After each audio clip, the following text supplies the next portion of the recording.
الحمد للہ رب العالمین والصلاة والسلام علی سید الانبیاء والمرسلین اما بعد فاعوذ باللہ من الشیطان الرجیم بسم اللہ الرحمن الرحیم۔ سورۃ القصص چل رہی ہے اور تقریباً اس کی 75 آیات کی تفسیر مکمل ہو گئی تھی۔ 76ویں آیت میں بلکہ 76ویں آیت سے اللہ تبارک و تعالی نے قارون کے بارے میں واقعہ ذکر فرمایا اور اس کے بارے میں نصیحت آموز باتوں کو ذکر کیا ہے۔ ارشاد ہوتا ہے کہ اِنَّ قارون کان من قوم موسیٰ، بے شک قارون موسیٰ علیہ السلام کی قوم میں سے تھا۔ تو کہا جاتا ہے کہ یہ موسیٰ علیہ السلام کے چچا کا بیٹا یسحر، آپ کے چچا تھے، ان کا یہ بیٹا تھا اور بہت ہی خوبصورت شخص تھا اور توریت شریف کا بہترین قاری بھی تھا۔ پہلے بہت غریب تھا تو انتہائی متواضع، منکسر المزاج، بہت اخلاق والا اور اللہ تبارک و تعالیٰ کی طرف اس کا میلان بہت زیادہ تھا۔ لیکن پھر جیسے جیسے اس کی ترقی ہوتی گئی تو اس نے منافقانہ رویہ اور طرز اختیار کی اور فرعون کے ساتھ یہ جا ملا اور فرعون نے اسے بنی اسرائیل پر حاکم مقرر کر دیا تھا اور یہ بھی بنی اسرائیل کے ساتھ ظلم میں شریک ہو گیا تھا۔ حالانکہ خود بنی اسرائیلی تھا کیونکہ موسیٰ علیہ السلام کی قوم میں سے تھا، لیکن فرعون کے ساتھ مل کر یہ ظلم کرنا شروع ہو گیا۔ تو اللہ نے آگے ارشاد فرمایا فَبَغَىٰ عَلَيْهِمْ، پھر اس نے ان پر زیادتی کی، یعنی بنی اسرائیلیوں پر اس نے زیادتی شروع کی۔ وَآتَيْنَاهُ مِنَ الْكُنُوزِ، اور عطا کیا ہم نے اسے خزانوں میں سے، ما وہ جو إِنَّ مَفَاتِحَهُ لَتَنُوءُ بِالْعُصْبَةِ أُولِي الْقُوَّةِ، جن کی کنجیاں ایک طاقتور جماعت پر بھاری تھیں، یعنی اسے اتنے خزانے دیے کہ جن کی چابیاں ایک طاقتور جماعت پر بھاری تھیں، یعنی ایک بہت بڑی جماعت بھی اگر ان چابیوں کو اٹھاتی تو ان کے لیے ایک بھاری بوجھ تھا۔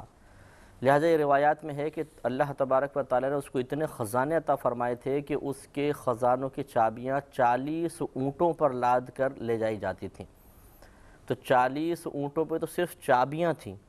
اور لازم بات ہے کہ ایک اونٹ پہ ایک چابی تو رکھی نہیں ہوگی، پوری مطلب گچھے کے گچھے اونٹوں پہ لد کر جاتے تھے۔ تو 40 اونٹوں پر کتنی چابیاں ہوں گی اور پھر ہر چابی سے جو خزانہ کھولا جائے گا وہ کتنا کثیر مقدار میں ہوگا۔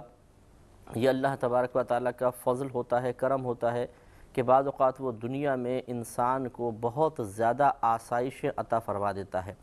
لیکن پھر اللہ تبارک و تعالیٰ کے اس فضل و کرم سے صحیح طرح مستفیض ہونا اور اس فضل و کرم کی موجودگی میں اپنے باطن کو سنبھال کر رکھنا، یہ سعادت مندوں کا ہی حصہ ہوتا ہے، ورنہ بہت سارے لوگ بہک جاتے ہیں، جیسے کہ قارون کے بارے میں بھی اللہ نے یہی ارشاد فرمایا۔ اذ قال له قومه لا تفرح ان اللہ لا يحب الفرحین، یاد کریں کہ جب کہا اس کے لیے اس کی قوم نے کہ تو فخر مت کر، بے شک اللہ تبارک و تعالی فخر کرنے والوں کو محبوب نہیں رکھتا ہے۔ یعنی جب اس کے پاس مال کی کثرت ہو گئی تو پھر وہ تمام جو اس کی انکساری تھی، عاجزی تھی، وہ تکبر اور غرور میں بدل گئی۔ جو اچھے اخلاق کا حامل تھا وہ تمام ختم ہو گیا اور بد اخلاقی نے اس کی جگہ لے لی۔ پہلے یہ غریبوں کے ساتھ رہتا تھا، اچھا سلوک کرتا تھا، پھر ان کو نظر انداز کرنا شروع کر دیا اور ان پر چونکہ فرعون نے حاکم بنا دیا تھا تو جھڑکنا، ڈانٹنا، ڈپٹنا اور انہیں اپنے قابل نہ سمجھنا، اس قسم کی خراب عادات اس میں ظاہر ہونا شروع ہو گئیں، جیسے کہ اکثر پیسہ آ جانے کے بعد یہی ہوتا ہے کہ بہت سے لوگ ایسے ہوتے ہیں جو اصلاً غریب ہوتے ہیں، غریب خاندان سے تعلق رکھتے ہیں، پھر اللہ تبارک و تعالیٰ کی کرم نوازی ہوتی ہے، کوئی کاروبار چل گیا، کہیں سے پیسہ باہر لایا اور وہ مالدار ہو جاتے ہیں تو وہ اپنے سابقہ ادوار کو بھول جاتے ہیں اور پھر یہ ثابت کرنے کی کوشش کرتے ہیں کہ ہم تو جدی پشتی امیر ہیں۔ فرضی دادا جان مالدار ہو جاتے ہیں، فرضی پردادا صاحب کے پاس کروڑوں کی جائیداد ہو جاتی ہے اور بولتے ہیں جی ہمارے تو خاندان میں سب مالدار چلے آ رہے ہیں، اور پھر وہ یعنی ظاہر ہو جاتا ہے کہ جو شخص نو دولتیہ کہلاتا ہے کہ اس کے پاس نئی نئی دولت آتی ہے تو پھر ہر طریقے سے وہ اس دولت کا اظہار کرنا چاہتا ہے اور اس کے ذریعے عزت سمیٹنا، مقام عزت پر فائز ہونا، مرکزی حیثیت اختیار کرنے کی کوشش کرنا، اس قسم کی عادات اس سے ظاہر ہونا شروع ہوتی ہیں، ان افعال کا ظہور ہوتا ہے۔ تو یہ لوگوں نے اس کو سمجھایا، قارون کو بھی سمجھایا کہ یہ جو اللہ نے تمہیں فضل و کرم سے نوازا ہے اس کی قدر کرو، اور اس طرح فخر نہ کرو، بلکہ وہی اپنی عاجزی اور انکساری والا رویہ اختیار کر کے رکھو، لیکن بہرحال وہ نہ مانا۔ اور پھر اس کو سمجھایا لوگوں نے کہ وَابْتَغِ فِي مَا آتَاكَ اللَّهُ الدَّارَ الْآخِرَةَ وَلَا تَنْسَ نَصِيبَكَ مِنَ الدُّنْيَا وَأَحْسِنْ كَمَا أَحْسَنَ اللَّهُ إِلَيْكَ وَلَا تَبْغِ الْفَسَادَ فِي الْأَرْضِ إِنَّ اللَّهَ لَا يُحِبُّ الْمُفْسِدِينَ۔ لوگوں نے اسے کہا کہ اور جو مال تجھے اللہ تبارک و تعالی نے دیا ہے اس سے آخرت کا گھر طلب کر، یعنی اخروی اس سے بہتری کو طلب کرو جو اللہ نے تمہیں مال دیا ہے، یعنی تم خرچ کرو اللہ کی راہ میں کثرت کے ساتھ، صدقے کرو، غریبوں کی امداد کرو وغیرہ وغیرہ۔ اور وَلَا تَنْسَ نَصِيبَكَ فِي مِنَ الدُّنْيَا، اور تو اپنا حصہ دنیا سے فراموش مت کر۔ اپنا حصہ فراموش کرنے کا مطلب یہ ہے کہ انسان کو زندگی ایک مختصر وقت کے لیے دی گئی ہوتی ہے، پھر یقیناً اس نے مرنے کے بعد اللہ تبارک و تعالیٰ کی بارگاہ میں پہنچنا ہوتا ہے۔ تو لہذا ہر شخص کو چاہیے کہ وہ آخرت کے سلسلے میں دنیا سے اپنا حصہ حاصل کر لے، اور یاد رکھے کہ مجھے آخرت کے لیے دنیا میں بھیجا گیا ہے، آخرت کی تیاری کے لیے بھیجا گیا ہے۔ تو جتنا وقت ہمارے پاس ہے یہ سمجھ لیجئے کہ آخرت حاصل کرنے کے لیے ایک سرمایہ ہے، جس کو اگر صحیح طریقے سے استعمال کر لیا تو اخروی انعامات ملیں گے، اور جسے اگر اس کو ضائع کر دیا تو آخرت کی بربادی ہوگی۔ لہذا جس شخص نے دنیا کے ان اوقات کی قدر و قیمت کی، مال و متاع کو اللہ کی رضا میں خرچ کیا اور اللہ تعالیٰ کی رضا کو حاصل کرنے میں کامیاب ہو گیا، تو گویا اس نے اخروی گھر کے اعتبار سے یا آخرت کے اعتبار سے دنیا حاصل کر لیا۔ اور جس نے دنیا کو صرف حظ نفس کا ذریعہ بنایا، حصول لذت کا ذریعہ بنایا،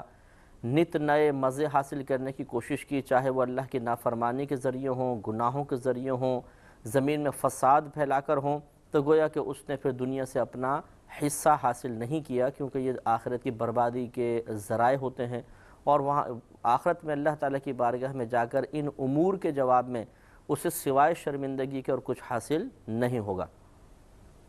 تو بہت ہی نفیس انداز سے اسے سمجھایا گیا کہ وَابْتَغِ فِي مَا آتَاكَ اللَّهُ دَارَ الْآخِرَةَ، اور جو مال تجھے اللہ تبارک و تعالیٰ نے عطا فرمایا ہے اس سے اخروی گھر کو تلاش کر، اس کو حاصل کر۔ وَلَا تَنْسَ نَصِيبَكَ مِنَ الدُّنْيَا، اور تو نہ بھول اپنا حصہ دنیا سے۔ وَأَحْسِنْ، اور تو احسان کر، كَمَا أَحْسَنَ اللَّهُ إِلَيْكَ، جیسے کہ اللہ تبارک و تعالیٰ نے تجھ پر احسان فرمایا۔ یعنی انسان کو چاہیے کہ جب وہ اللہ تعالیٰ کے فضل کو حاصل کرے تو کوشش کرے کہ اسی طرح فضل و کرم کا مظاہرہ مخلوق پر بھی کرے،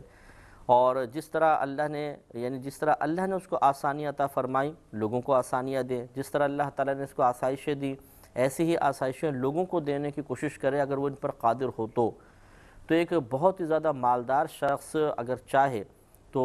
دوسروں کو اتنا مالدار کرنا تو کوئی ضروری نہیں ہے، لیکن ان کی حاجات کو پورا کرنا اور انہیں سکون فراہم کرنا، ذہنی ٹینشن سے آزاد کرنا، یہ اس کے بس میں ہوتا ہے۔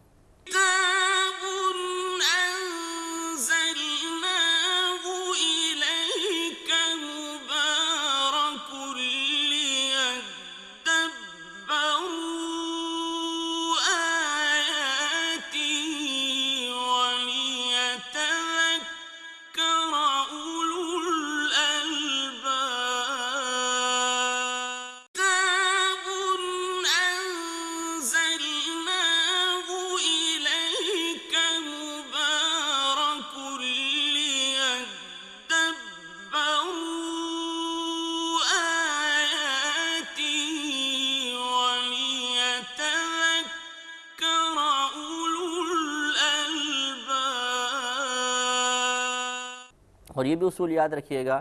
کہ کسی کو اتنا دینا کہ وہ حاصل کرنے کے باوجود محتاج رہے،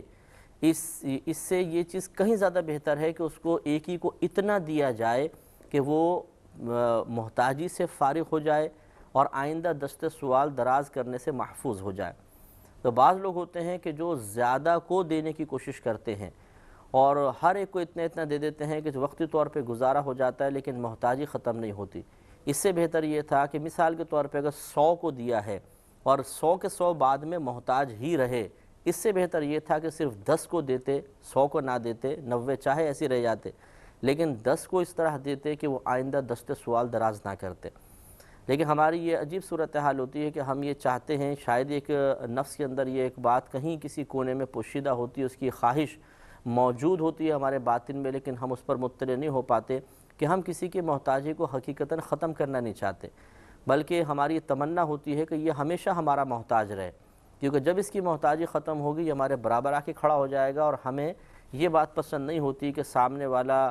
سکون میں نظر آئے، بے پرواہ نظر آئے، ہماری طرف سے بے نیاز نظر آئے، بلکہ ہم یہ چاہتے ہیں کہ وہ ہمارا محتاج نظر آئے، ہماری منتیں کرے، بار بار ہم سے طلب کرے، اسی لیے اسے اتنا ہی دیتے ہیں کہ آئندہ بھی وہ ہماری طرف ملتجیانہ نگاہوں سے دیکھتا رہے۔ تو اس لیے یہ ایک مناسب طریقہ نہیں ہے، بلکہ صحیح طریقہ یہی ہے کہ کسی نبی کریم صلی اللہ علیہ وسلم کا بھی یہی طریقہ کار تھا۔ ایک صحابی آپ کی خدمت میں آئے اور عرض کیا رسول اللہ بڑی تنگ دستی ہے، گھر میں یہ مسئلہ ہے وہ مسئلہ ہے، تو آپ نے ارشاد فرمایا کہ یہ بتا تمہارے پاس کیا مال ہے؟ تو عرض کیا رسول اللہ صلی اللہ علیہ وسلم گھر میں صرف 2 چیزیں ہیں،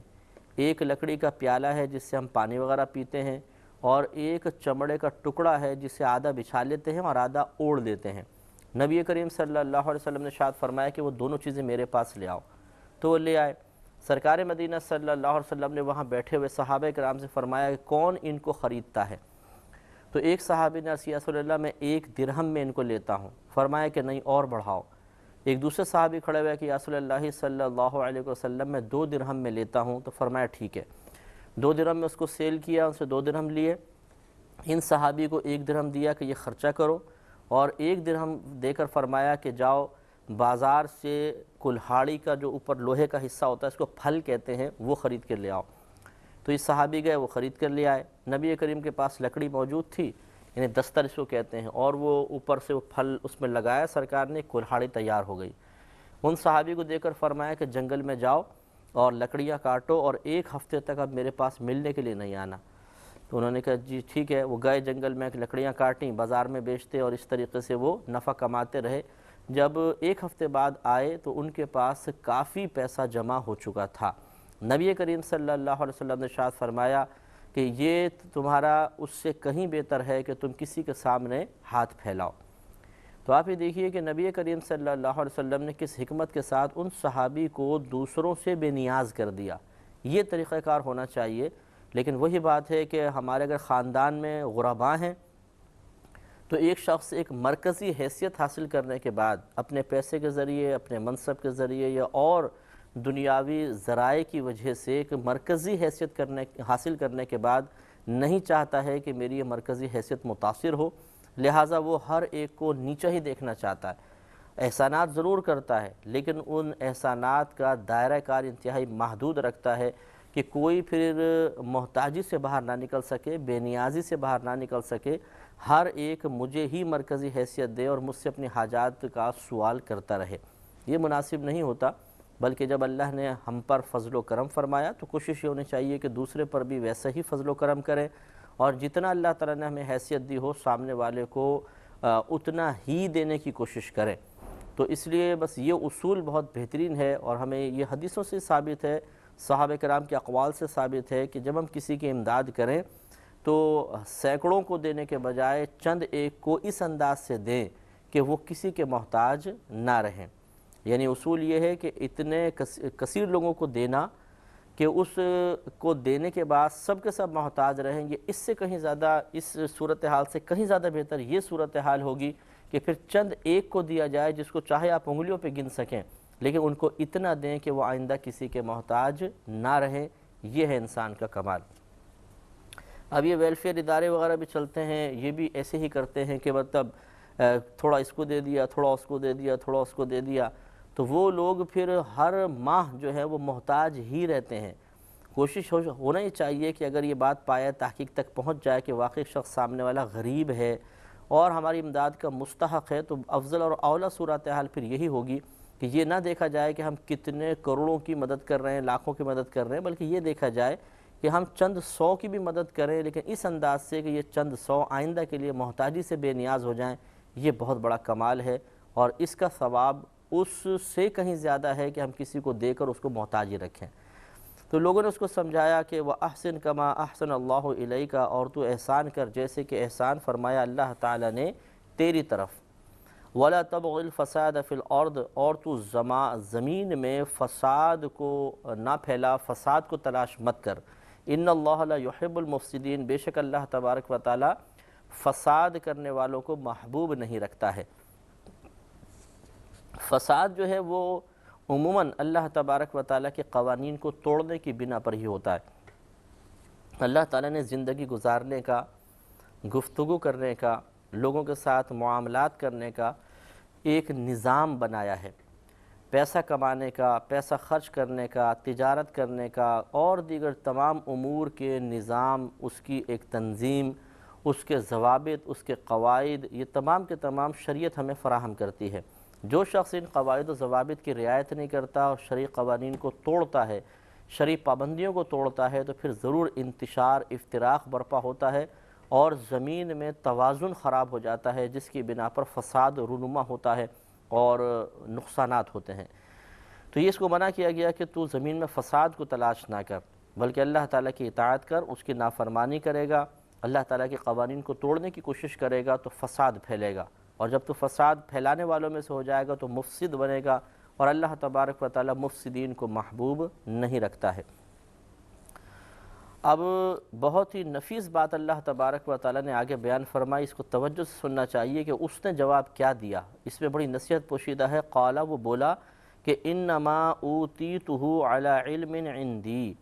کہ محض میں تو دیا گیا ہوں یہ، یعنی تمام جو مال مجھے دیا گیا ہے، علی علم، ایک ایسے علم کی بنا پر ہے، عندی، جو میرے پاس ہے۔ یعنی لوگوں نے تو یہ کہا تھا کہ وہ احسن کما احسن اللہ الیک، کہ تو اسی طرح احسان کر جیسے اللہ نے تجھ پر احسان کیا۔ تو لوگوں نے اس فضل و کرم کی جو قارون پہ بظاہر نظر آ رہا تھا، اس کی نسبت کی تھی اللہ کی طرف۔ لیکن یہ جب انسان خود بینی کا شکار ہو جائے، عجب و خود پسندی اس پر غالب آ جائے، وہ اپنے اندر کمال کو تلاش کرنا شروع کر دے، وہ اپنے اوصاف پر نگاہ رکھے، اللہ تعالیٰ کے فضل و کرم کو فراموش کر دے، تو پھر وہ اس بات کو بھی محبوب نہیں رکھتا کہ میرے کسی بھی فضل، میرے کسی بھی کمال کی نسبت اللہ کی طرف کی جائے، بلکہ وہ چاہتا ہے کہ ہر فضل، ہر کمال، ہر خوبی کو میری طرف منسوب کیا جائے۔ یہ آپ کے ماشاءاللہ کیا آپ کی ذہانت ہے، کیا آپ زبردست حکمت اختیار کرتے ہیں، کیا آپ نے اپنے منصوبہ بندی سے یہ چیز حاصل کر لی، یعنی سب چیزیں اسی کی طرف منسوب کی جائیں، یہ نفس کی خواہش ہو جاتی ہے۔ تو یہی قارون نے کیا کہ جب اسے کہا گیا اللہ نے تجھ پر احسان فرمایا، تو وہ بولا کہ انما اوتیتہ علی علم عندی، کہ نہیں، مجھے تو یہ تمام جو دیا گیا ہے اس علم کی بنا پر دیا گیا ہے جو میرے پاس موجود ہے۔ اب اس علم سے مراد حکمت کا علم، کاروبار وغیرہ کرنے کا علم، یا توریت کا علم، یا بعضوں نے لکھا ہے مفسرین نے کہ اس نے موسیٰ علیہ السلام سے سونا بنانے کا علم حاصل کر لیا تھا، لہٰذا یہ تانبے میں ایسے تبدیلی کرتا تھا کہ وہ سونا بن جایا کرتا تھا، تو اس نے ان تمام چیزوں کو اپنی طرف منسوب کیا، اور اللہ نے اس کی اس عادت کو یا اس رویے کو مقام مذمت میں ذکر کیا۔ اس پہ انشاءاللہ مزید کلام ہوگا، لیکن اگلے پروگرام میں وآخر دعوانا ان الحمد للہ رب العالمین۔